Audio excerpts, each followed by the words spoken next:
Señoras y señores, de verdad, ¿cómo están? Hoy estamos ya a 20 de mayo, sí, así avanza el tiempo de rápido, Sandy, que aprovecho, por cierto, para darte las buenas noches y empezar este programa a la medida completamente en vivo. ¿Cómo estás? Muy bien, Julio, muy buenas noches. Gracias a ustedes por permitirnos llegar a sus hogares o desde donde nos estén sintonizando para analizar así los temas destacados. Sin duda alguna, bueno, la esperanza llega hoy con estas nuevas dosis. Vamos a ver el avance de la vacunación. ¿Qué te parece si empezamos con este tema? Me parece bien. La Sputnik V llega a Guatemala. Un poquito más. Veámoslo.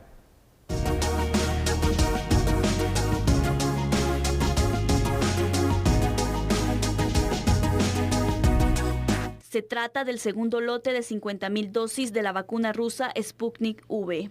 La ministra de Salud explicó que la próxima semana serán distribuidas en diferentes centros de vacunación, los cuales reúnan las condiciones de almacenamiento, pues esta vacuna debe resguardarse a una temperatura de menos 18 grados centígrados. Es por ello que actualmente solo se administra en 2 centros de vacunación de la ciudad capital. Serán 50.000 guatemaltecos quienes reciban esta vacuna. Que la segunda entrega tenemos entendido y hemos sido informados que en la próxima semana vamos a estar recibiendo un cronograma estimado de las siguientes entregas que sabemos que van a ser un poco mayores. En este momento ya estamos utilizando las primeras dosis que ingresaron al país. Estas se están utilizando en el centro de Universidad Rafael Andívar y en el Centro Universitario Metropolitano CUM. Estamos habilitando otros puestos de vacunación con las condiciones de refrigeración y congelación adecuadas para el almacenaje de la vacuna. Así que la próxima semana ya vamos a estar abasteciendo mucho más puestos de vacunación. Las dosis fueron resguardadas en los cuartos fríos del Centro Nacional de Biológicos en la zona 11 capitalina. La vacuna Sputnik V utiliza vectores diferentes en sus 2 dosis, las cuales deben suministrarse en un intervalo de 21 días. Además, tiene una eficacia del 91.6%. El primer lote de esta vacuna ingresó el pasado 5 de mayo.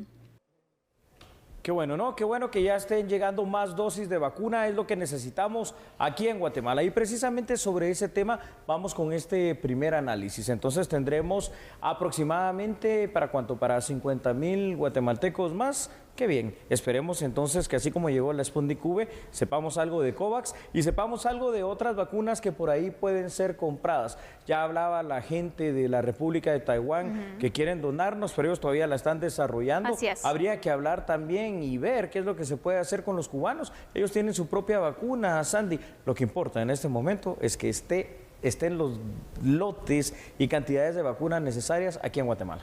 Totalmente, es importante entonces que se vaya avanzando con este Plan Nacional de Vacunación, eso es importante. Hoy hay que destacar también que inició el proceso de vacunación en la segunda dosis de la primera línea de atención de todos los médicos y eso es importante también para ir concluyendo entonces con sectores de dosis completas, porque teníamos entonces con que se iba avanzando con un número de personas, en este caso todo el personal médico, los rescatistas, cuerpos de socorro, la población también mayor de 70 años, ahora ya va bajando la edad también, pero solo de una primera dosis. Y es importante que las personas que ya, ¿hace cuánto recibieron la primera dosis, por ejemplo, el personal médico?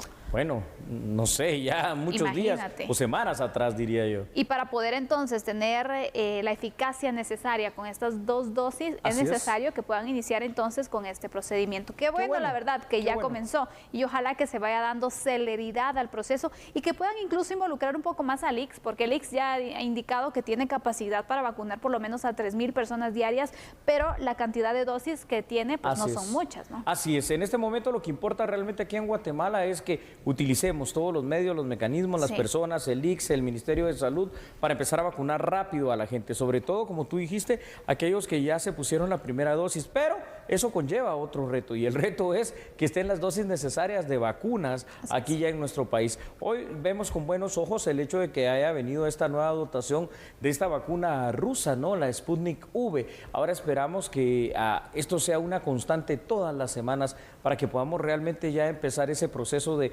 inmunización que tanto necesitamos y en el cual hay que decirlo, vamos atrasados. Vamos con datos, ¿te parece, para ir ampliando? Claro que sí, me parece bien, así que veamos por favor los primeros datos ahí en pantalla para que usted nos acompañe. La vacunación en contra del COVID-19, Sandy, va a ser gratuita a pesar de la millonaria inversión que se hará en la compra de las dosis. Esto también es positivo, así debe de ser. Hasta el momento en Guatemala han ingresado 5,000 dosis de la vacuna de Moderna procedentes de una donación, 200,000 dosis de Covishield también procedentes de una donación. Además, hay que decir, 81,600 dosis de la vacuna de AstraZeneca adquiridas a través del mecanismo COVAX. A esto debe sumarse los 2 lotes que han ingresado ya de la compra de 16 millones de dosis de la vacuna Sputnik V. Entonces, aquí hay otra situación muy importante. Según los científicos rusos que han desarrollado esta vacuna Sputnik V, tiene una efectividad muy alta, te digo que oscila entre el 90 y 92%, lo cual pues obviamente es bastante bueno. Y es importante que pues empecemos ya a colocarla de la manera más rápida posible.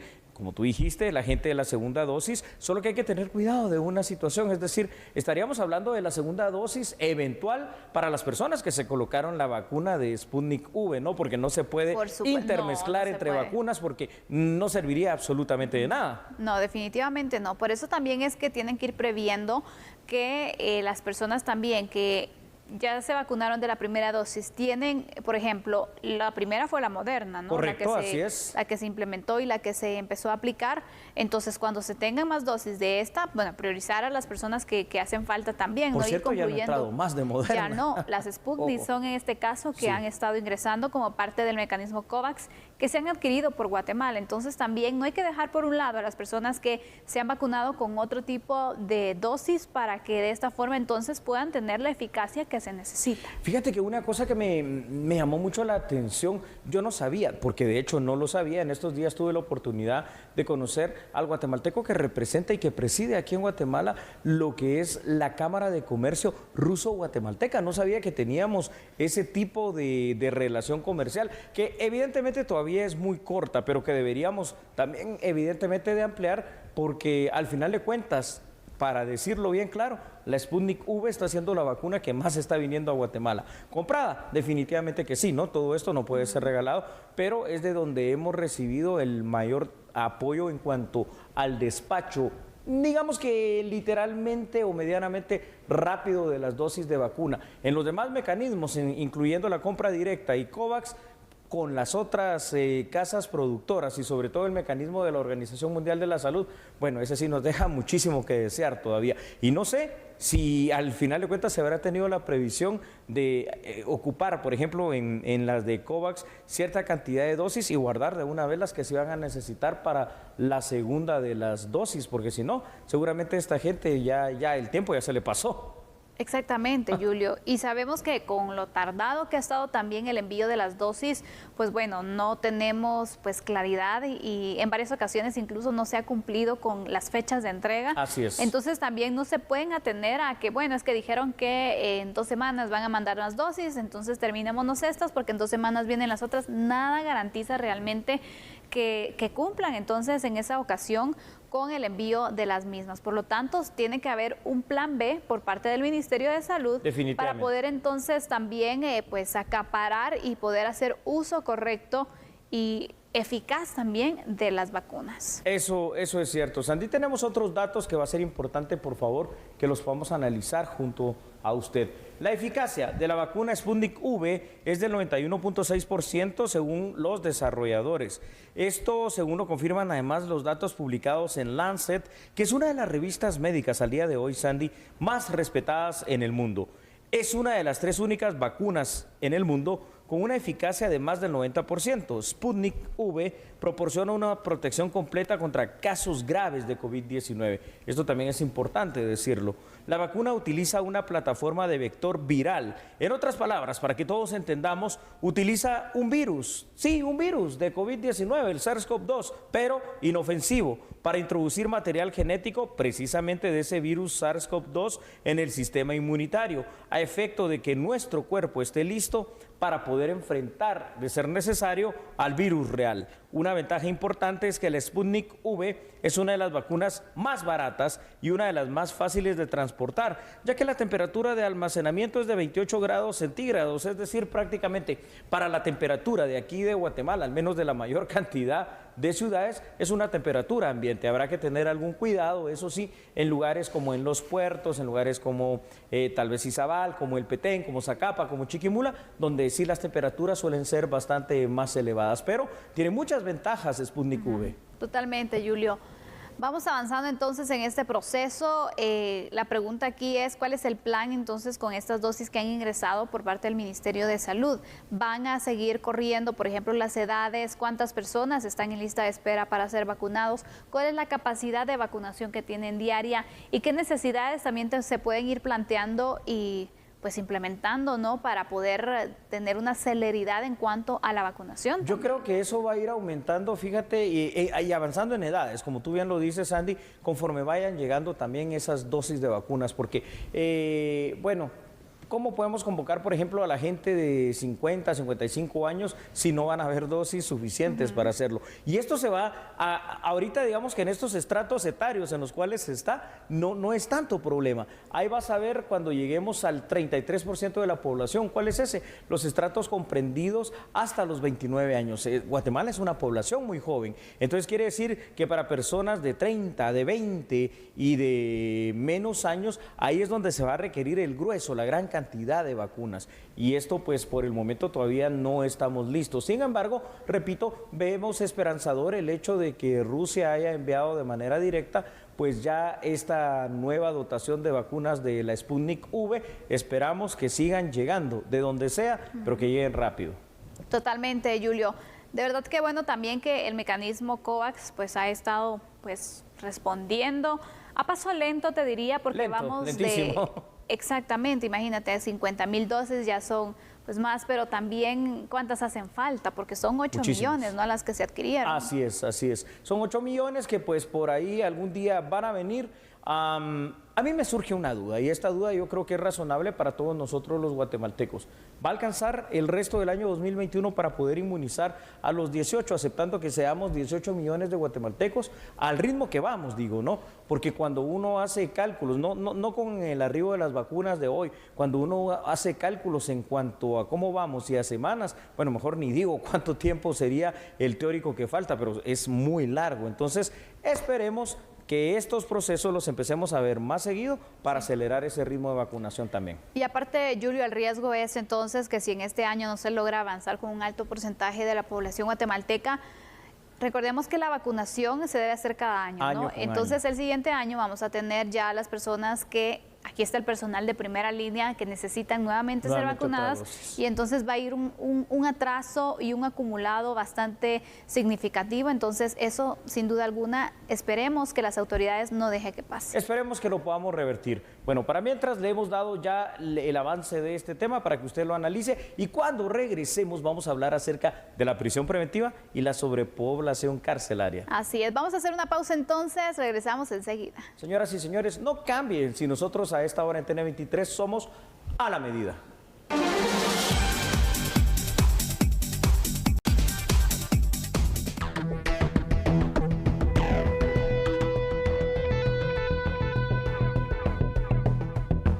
Pone en evidencia la fragilidad de nuestro sistema penitenciario, en donde adentro de las cárceles se cometen crímenes espantosos, como lo que vimos ayer, que parece como de película, una cosa horrible. Y definitivamente es un tema que a muchas personas no les gusta tocar, que es el sistema penitenciario, porque muchas veces solo preferimos meter a las personas adentro de 4 paredes y tirar la llave, pero al final de cuentas es un problema de seguridad ciudadana, como le estaba diciendo, porque desde ahí se organizan para cometer los crímenes y extorsionar desde las cárceles a los ciudadanos. Entonces es un tema que sí tenemos que abordar con mucha seriedad y mucha responsabilidad, porque es en pro de la protección de los ciudadanos. Les presenté a los diputados un proyecto de hoja de ruta para conocer el tema de la prisión preventiva y el sistema penitenciario del país, que nos habíamos comprometido con ellos a presentarles ese proyecto de hoja de ruta para ver cómo vamos a abordar esa problemática nacional que debería de incluir a otras instituciones del Estado, como por ejemplo el Ministerio Público, el Ministerio de Gobernación, el Sistema Penitenciario, el Organismo Judicial, el Instituto de la Defensa Pública Penal, Procuraduría de los Derechos Humanos, y me parece que es un tema muy oportuno, sobre todo lo que vimos el día de ayer en Cantel, en donde fue una masacre espeluznante lo que se dio ahí. Es evidente, ¿no? La fragilidad del sistema penitenciario, por supuesto, Sandy y televidentes, pero también hay que decirlo aquí, una fragilidad y un colapso, como ya lo hemos dicho en muchas ocasiones, de nuestro sistema de justicia penal, un sistema acusatorio que no está funcionando porque parece un sistema inquisitivo. ¿Por qué? Porque la presunción de inocencia no existe, realmente es una presunción de culpabilidad. Y se abusa definitivamente del auto de prisión preventiva que hace que las cárceles estén extraordinariamente hacinadas. ¿Hasta qué punto, Sandy? De los 26.000 privados de libertad, más de 12.000 personas están en prisión preventiva. Probablemente se les pudo haber aplicado alguna medida sustitutiva, pero esto parece ser que es todavía una utopía, una no realidad en nuestro país. Exactamente, Julio. Sabemos que la mora judicial está bastante alta, incluso con la pandemia, pues bueno, peor, la situación también se ha ido complicando y hay muchas personas que llevan años esperando al final recibir o una condena o una liberación. Pero mientras entonces están privados de su libertad.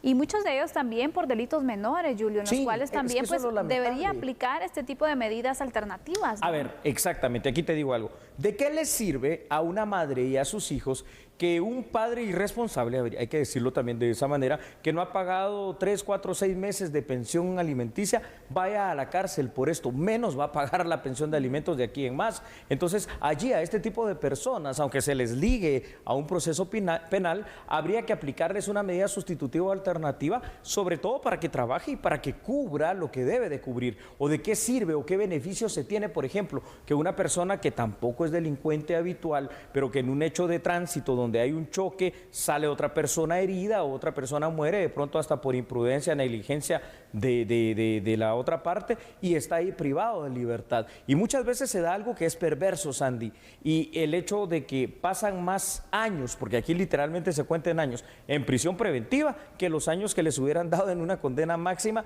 por el supuesto delito que se les está imputando. Y también muchas veces pasa que los casos son tan eternos, que casos tan paradigmáticos, trascendentales y tan famosos en su momento como La Línea, ya van 6 años de prisión preventiva, pero no sabemos a ciencia cierta si hay culpabilidad, si hay inocencia, si hay pruebas, si hay algo. Y aquí así es en todos los casos. Exactamente, Julio. ¿Qué hacer entonces con esta sobrepoblación? Porque hablamos y hablamos del tema y cada vez entonces pasan los meses, se va incrementando aún más. Así es. Va perdiendo la capacidad y el control, te diría, porque imagínate, qué difícil es. Pasa, sí. Y qué difícil es controlar también una cárcel cuando ya no se tiene entonces el espacio para poder tener a las personas que deberías, donde podrías tener ciertos controles, sino que sobrepasa cualquier capacidad ya, ¿no? Toda lógica nos lleva a eso.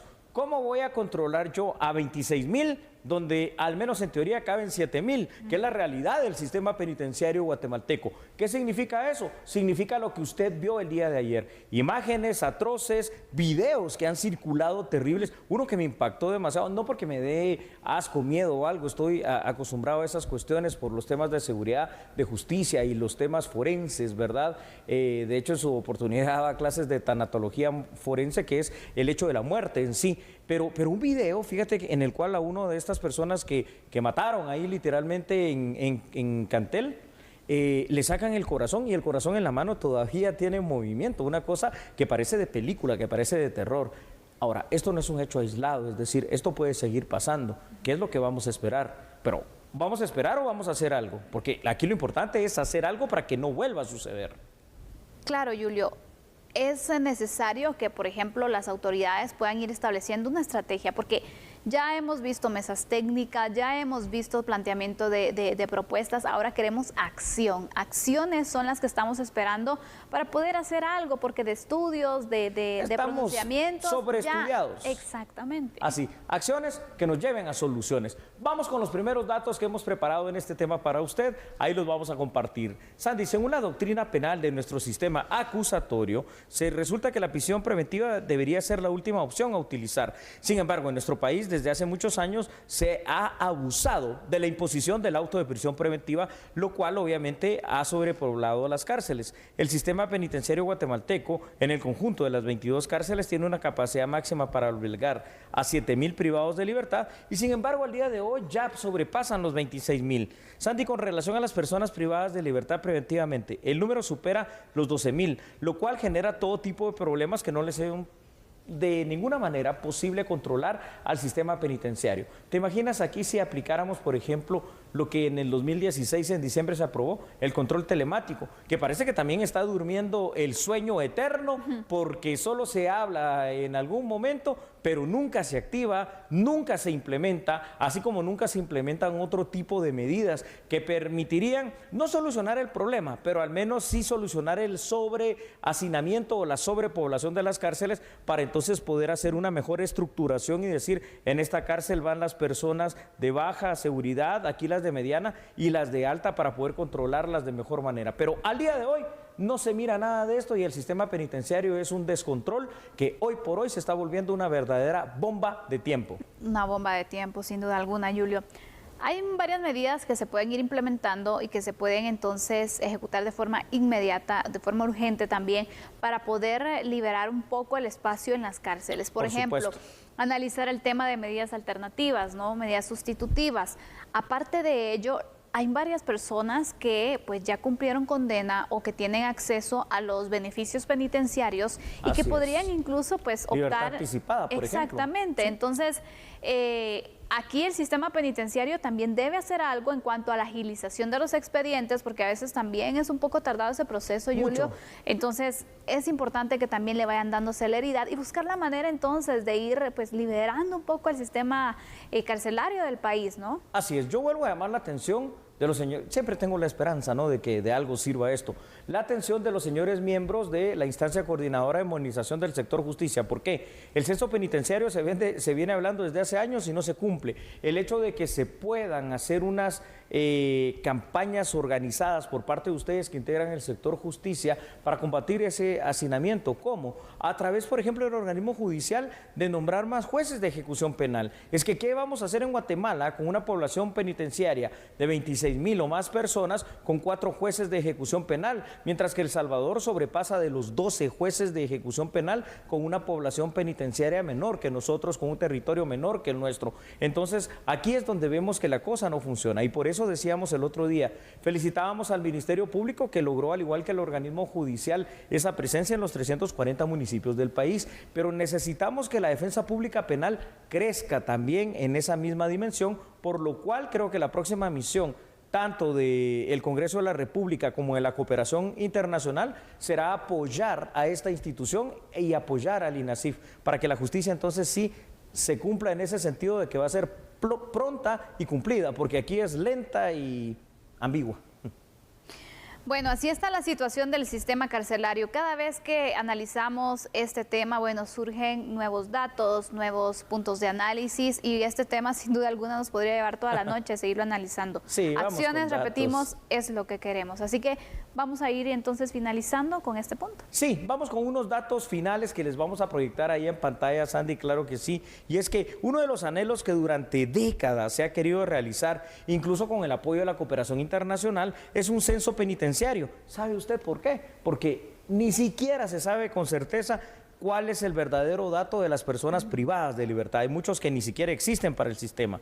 La aplicación de todo tipo de medidas sustitutivas o alternativas, como cuáles, el arresto domiciliar, la caución económica, el control telemático, deben de ser ya una realidad en nuestro país. A su vez, Andy, es importante incidir en la capacitación, sobre todo a los futuros jueces, para que se respete el anhelo primero de la presunción de inocencia y que la prisión preventiva sea lo último a aplicar como medida. La sobrepoblación penitenciaria está a punto de desbordar esa institución y puede provocar lo que vimos ayer, motines sangrientos y no descartemos fugas masivas. Y entonces sí, llegaríamos al colmo de los colmos, al acabose y a derramar completamente con todas las gotas posibles el vaso que ya está sobrepasado desde ya. Totalmente. Difícil la situación que se vive con nuestro sistema carcelario y ojalá que pronto podamos ver un avance en este tema. Ojalá. Vamos a la pausa. Bueno, está bien, entonces vamos a la pausa comercial y cuando regresemos, bueno, van a cerrar 2 centros de detención para migrantes en Estados Unidos. ¿Qué es lo que pasó? Analicémoslo mejor. Así es, regresamos enseguida. No cambie, somos a la medida.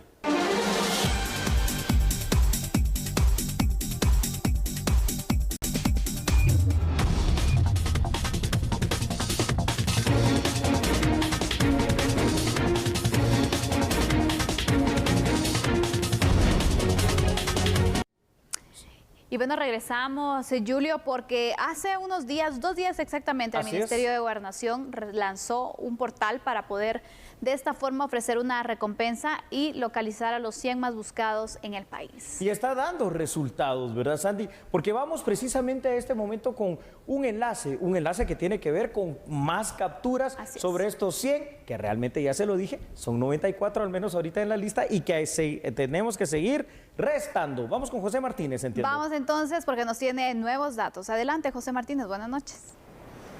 Buenas noches, Sandy. Buenas noches, licenciado Talamonte, amigo televidente de A la Medida. Le tenemos información a esta hora de la noche desde la unidad móvil de TN Todo Noticias y precisamente tiene que ver con este tema de la lista de los 100 más buscados, la lista que el Ministerio de Gobernación dio a conocer hace tan solo 2 días y que para esta hora, escuche usted, ya se reporta la 4ª de las detenciones. Esta llama mucho la atención porque se trata de la primera mujer de la lista. En pantalla tenemos la imagen de la mujer detenida. En este caso se trata de Vanessa Adalí Ruiz Juárez, quien fue detenida hace algunos momentos en la zona 18 de la ciudad capital. La información que el Ministerio de Gobernación nos da a conocer a esta hora de la noche es que ella estaba siendo buscada por el delito de asesinato. En estos momentos, pues ella, le decía, se dirige hacia la torre de tribunales. Nosotros vamos a estar en el lugar para poder documentar este caso y, por supuesto, ampliarle esta información. Oficialmente, entonces, la 4ª persona detenida de este listado de los 100 más buscados en Guatemala. En este caso, la primera de la lista de mujeres. Sandy, licenciado Talamonte, y el reporte que tenemos desde la unidad móvil. Regreso con ustedes al estudio central. Muy buenas noches. Gracias, José Martínez. No cabe duda, Sandy, que importante acción la que hizo el Ministerio de Gobernación y definitivamente hay un incentivo, hay un aliciente de esos 50,000 quetzales de recompensa. Pues ahí va, la primera mujer aprehendida y por cierto se ve que iba bastante cómoda en su pants rosado. Así es, tenemos entonces 4 personas detenidas y pues siguen en el listado varias personas que están pendientes también de capturarse y nosotros le daremos seguimiento a cuáles son los resultados que se vayan teniendo con esta estrategia. Excelente.